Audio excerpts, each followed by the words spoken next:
Hello दोस्तों, स्वागत है आपका आपके अपने YouTube चैनल सॉल्यूशन कॉलेज में। तो कैसे हैं आप सब? आई होप आप सब बहुत ही अच्छे और स्वस्थ होंगे। मैं बीच में वीडियो नहीं ला पाया, वो उसके पीछे रीज़न था कि मैं सोच रहा था वाइट बोर्ड पे पढ़ाऊँ तो ज़्यादा बेटर रहेगा। असल में उसमें पढ़ाने में कुछ अव्यवस्था हो रही थी, जैसा कि पेपर हिल जाता है, तो इस वजह से थोड़ी प्रॉब्लम्स हो रही थी। तो मैं सोच रहा था कि वाइट बोर्ड पे पढ़ाऊँ तो ज़्यादा बेटर रहेगा, उसमें आपको अच्छे से समझ में भी आएगा और ये क्वेश्चन आराम से अच्छे से समझ में आ जाएगा। ठीक है, तो इस वजह से थोड़ा सा बीच में गैप हुआ है, इसके लिए मैं क्षमा चाहता हूँ। और मैं आगे से सारी क्लासेस जो है इसी वाइट बोर्ड पे ही पढ़ाऊँगा। ठीक है, तो चलिए स्टार्ट करते हैं। हम लोग कक्षा 10 गणित का जो पहला चैप्टर है वास्तविक संख्याएं, उसके प्रश्नों को हल करेंगे। उसकी पहली प्रश्नावली है 1A। ठीक, तो उनके प्रश्नों को हम हल करेंगे। का जो पहला प्रश्न है वो है कि निम्नलिखित संख्याओं का एचसीएफ ज्ञात करने के लिए यूक्लिडी विभाजन एल्गोरिथम का प्रयोग कीजिए। ठीक है, यूक्लिडी विभाजन एल्गोरिथम का प्रयोग करना है। तो इसके लिए इस क्वेश्चन को हल करने से पहले हम ये जानेंगे कि यूक्लिड विभाजन एल्गोरिथम होती क्या है। ठीक है, तो आइए देखते हैं। जैसा कि हम लोग बहुत काफ़ी पहले से पढ़ रहे हैं कि जैसे मान लीजिए किसी संख्या को हमने, ठीक है, जैसे मान लीजिए कोई संख्या a है, ठीक, तो उसको हमने किसी दूसरी संख्या b से क्या किया, भाग दिया। ठीक, तो जब हम किसी संख्या से भाग देंगे तो उसका कुछ ना कुछ भागफल आएगा और कुछ ना कुछ क्या आएगा, शेषफल भी आएगा। ठीक है, कुछ ना कुछ भागफल आएगा और कुछ ना कुछ शेषफल आएगा, और इनके बीच में एक संबंध बनता है। इनके बीच में संबंध बनता है, वो संबंध होता है भाज्य बराबर भाजक गुणे भागफल प्लस शेषफल। ठीक है, प्लस क्या होता है, शेषफल। ठीक, ये एक रिलेशन होता है इन सभी के बीच में, ए बी क्यू और आर के बीच में एक संबंध होता है, भाज्य बराबर भाजक गुणे भागफल प्लस शेषफल। ठीक है, तो यहाँ पर भाज्य क्या है, भाज्य ए है, और भाजक क्या है, बी है, और भागफल क्या है, क्यू है, और आर क्या है, आपका रिमाइंडर शेषफल है।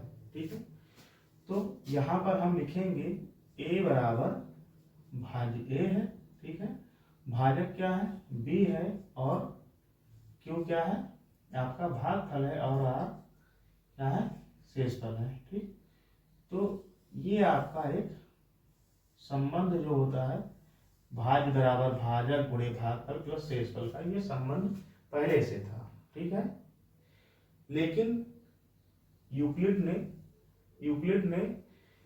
यूक्लिड एलिमेंट्स नाम की एक बुक में इस संबंध का उल्लेख सर्वप्रथम किया।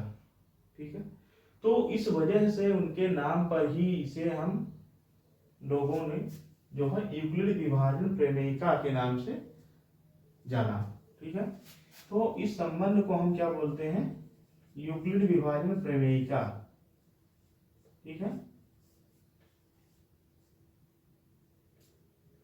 यूक्लिड विभाजन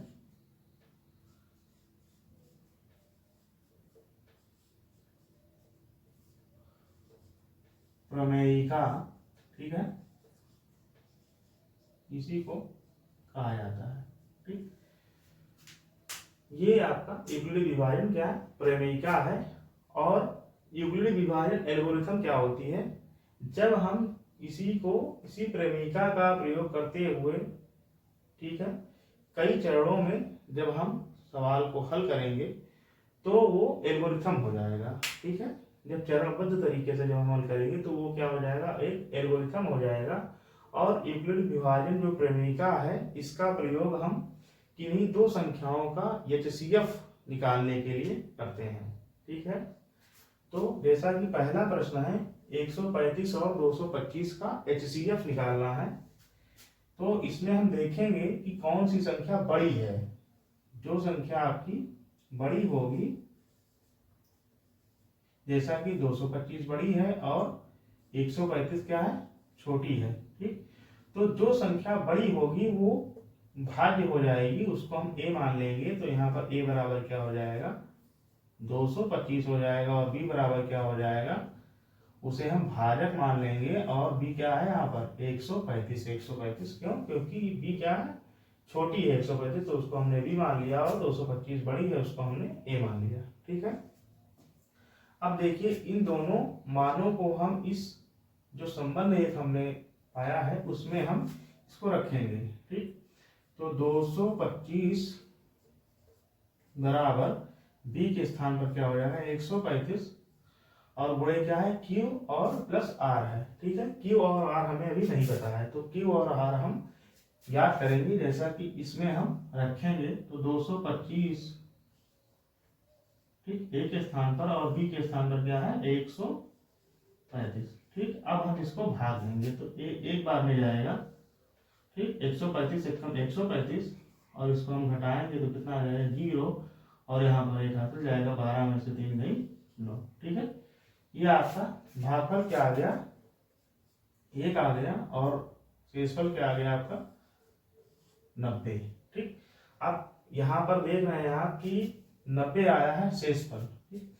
हमें इस प्रक्रिया को तब तक करते रहना है जब तक कि शेषफल आपका क्या है 0 ना आ जाए। शेषफल क्या आया है 90 आया है, जो कि 0 के बराबर नहीं है। हमें इस प्रक्रिया को तब तक करना है जब तक कि शेषफल 0 ना आ जाए। अब हम अगला स्टेप जो होगा उसमें हम जो 135 है उसको हम भाज्य मान लेंगे, और 90 को हम भाजक मानेंगे। ठीक है, अब यहाँ पर हमें भागफल और शेषफल नहीं पता है, भागफल और शेषफल हम इसी विधि से निकाल देंगे। ठीक है, तो यहाँ पर 135 क्या है भाजक भाज्य है, और 90 क्या है भाजक है। ठीक, और 90 से इसको भाग लेंगे तो 90 एकम 90, यहाँ क्या आ जाएगा शेषफल आपका 45 आ जाएगा। ठीक है, अब यहाँ आप देख रहे हैं कि 45 आया है शेषफल, और 45 क्या है 0 के इक्वल नहीं है। ठीक, हमें 0 लाना है, जब तक कि हमें शेषफल 0 जब मिल जाएगा तब हम इस प्रक्रिया को वहीं पर रोक देंगे। ठीक, लेकिन हमें यहाँ शेषफल क्या मिल रहा है 45 मिल रहा है। ठीक, तो यहाँ लिखेंगे चूंकि शेषफल क्या है 45 है, जो कि क्या है 0 के बराबर नहीं है।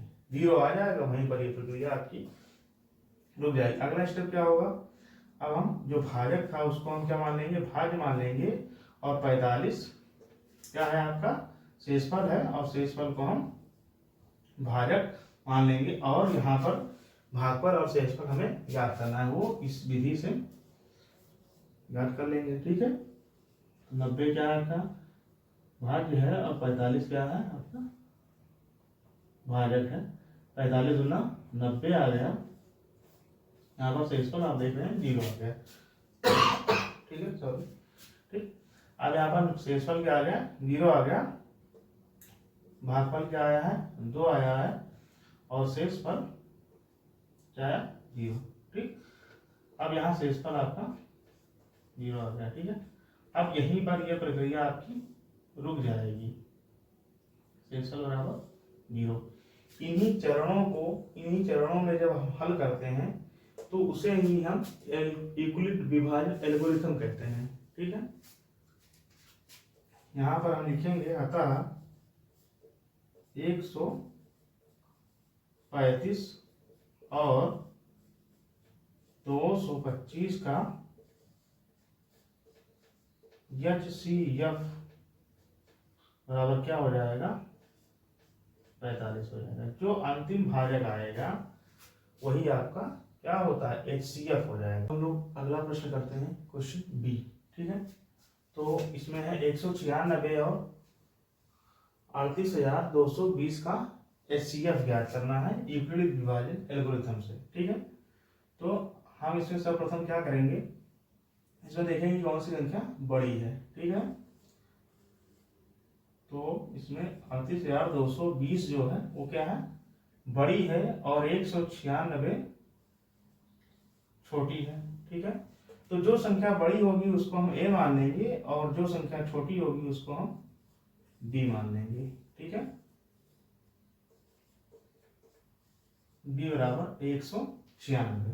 ठीक है, अब इन मानों को हम इस जो यूक्लिड डिवाइड प्रमेयिका है उसमें हम रखेंगे। ठीक है, तो a बराबर क्या है 38,220। ठीक है, b बराबर क्या है 196। अब यहाँ पर जो है q और r हमें नहीं पता है, उसको हम निकालेंगे। ठीक है, इस रूप में लिख करके। ठीक है, तो यहाँ पर 38,220 जो है a के जगह पर रखा जाएगा और b के जगह पर क्या रखा जाएगा 196। ठीक है, अब हम इसको क्या करेंगे भाग देंगे। ठीक, तो ये एक बार में जाएगा 196, यहाँ इसको घटाएंगे तो कितना आएगा 12 में से 6 गई 6 और यहाँ 17 में से 9 गई कितना हो गया 8 और यहाँ पर आप 1 आया। ठीक है, 186 आया। हम यहाँ से बगल की संख्या जो है उसको नोट करेंगे। ठीक, इसको हम भाग देंगे, ये कितनी बार जाएगा 19 9 9 बार ये जाएगा। ठीक, ये इसको गुणा करके हम देख लेते हैं। ठीक है, 9 से गुणा करेंगे 9 छक 54 के 4 5 और 9 81 और 5 86 8 9 कम 9 और 8 ठीक है 17। ठीक है, तो ये आपका आ गया 17 64। ठीक, अब इसको हम घटाएंगे 12 में से 4 गई 8 5 15 में से 6 गई 5 और 9। ठीक, यहाँ हो गया 0 0। ठीक है, अब ये 0 आपका ये और हो जाएगा। ठीक है, अब ये कितनी बार जाएगा ये आपका 5 बार में जाएगा। चलिए इसको गुणा करते हैं 5 से। ठीक है, 5 छक्का 30 3 हुआ 5 में 45 और 3 48 4 5 कम 5 और 4 9। ठीक है, तो ये आपका आ गया 980। ठीक, यहाँ पर आपका शेष फल कितना आया है 0 आया है। ठीक, अब हमें Q के स्थान पर क्या मिल रहा है 195 और शेषफल के स्थान पर क्या मिला है 0। ठीक है, तो शेषफल जो कि क्या आ रहा है यहाँ पर 0 आ रहा है। ठीक, तो ये जो क्वेश्चन है एचसीएफ निकालने के लिए 196 और 38,220 का ये पहले ही चरण में हल हो जाएगा और इसका एचसीएफ कितना आ जाएगा 196 इसका एचसीएफ आ जाएगा। ठीक है, जो भाजक होता है अंतिम चरण में वही एचसीएफ हो जाता है। ठीक है, अतः लिखेंगे अतः 38,220 और 196 का HCF क्या हो जाएगा 196। ठीक है, 196 होगा। ठीक, क्वेश्चन जो सी वाला है सी पार्ट उसको करते हैं। ठीक है, तो इसमें हम सर्वप्रथम क्या करेंगे जो बड़ी संख्या है उसको a मान लेंगे और जो छोटी संख्या है उसको हम b मान लेंगे। ठीक है, तो 867 और क्या है 255। ठीक, तो इसमें 867 बड़ी है और 255 क्या है छोटी है, तो 867 को हमने a माना है 867 और b क्या हो जाएगा 255 हो जाएगा। ठीक है, इसका मान हम इस फार्मूले में रखेंगे इस संबंध में। ठीक है, तो 867 बराबर 255 को हम Q और R हमें निकालना है। 867 को हम 255 से क्या करेंगे भाग देंगे। ठीक है, 867 भागे 255। ठीक है, ये 3 बार में जाएगा। ठीक, 7 6 5। ठीक, घटाएंगे इसको 2 0 1 102 आया। ठीक है, यहाँ पर भागफल क्या आ गया भागफल आ गया आपका 3 और शेषफल क्या है 102। ठीक है, यहाँ पर शेषफल क्या है 102 आ रहा है। शेषफल हमें 0 तक इस प्रक्रिया को ऐसे ही करते रहेंगे। ठीक है, शेषफल 102 आ रहा है, दैट नॉट इक्वल टू 0। ठीक है, अगला स्टेप क्या होगा, 255 को हम भाज्य मान लेंगे और 102 को भाजक, फिर वही चीज। ठीक है, 255 को हम भाग देंगे किससे 102 से। ठीक है, 102 से भाग देंगे और फिर हमें क्या है भागफल और शेषफल हमें मिल जाएगा। ठीक है, तो ये 2 बार में जाएगा, यहाँ पर आएगा 204। ठीक, 1 और ये 5, 51 आया शेषफल। ठीक है, यहाँ पर भागफल क्या है 2 है और शेषफल 51 है। ठीक, लिखेंगे क्योंकि शेषफल इक्वल टू 51 क्या है 0 के बराबर नहीं है। ठीक, अब यहाँ देख रहे हैं शेषफल क्या आ रहा है 51 आ रहा है, तो हम इस प्रक्रिया को और आगे बढ़ाएंगे एक स्टेप और। 102 को क्या हो जाएगा यहाँ पर भाज्य हो जाएगा और शेषफल जो था वो आपका भाजक बन जाएगा। यहाँ पर हम इसे फिर 102 को हम भाग देंगे किससे 51 से। ठीक, 51 दूना 102। ठीक, ये आपका क्या आ गया 0 शेषफल आ गया। ठीक है, तो यहाँ पर भागफल क्या है 2 है और शेषफल क्या है 0 आ गया। यहाँ पर लिखेंगे क्योंकि शेषफल इक्वल टू 0। ठीक, अतः इसका एचसीएफ क्या हो जाएगा 51। ठीक, अतः यहाँ लिख दीजिए 867 और 255 का एचसीएफ इक्वल टू क्या हो जाएगा 51 है। ठीक है, 51 होगा। ठीक, तो आई होप कि आपको ये क्वेश्चन अच्छे समझ में आया होगा। अगर मान लीजिए कहीं कोई समस्या आ रही है तो आप कमेंट करिएगा। ठीक है, मैं उसका जवाब दूंगा। ठीक है, और वीडियो अच्छा लगे, क्वेश्चन अच्छे समझ में आए तो लाइक करें, शेयर करें, चैनल को सब्सक्राइब करें। Thank you.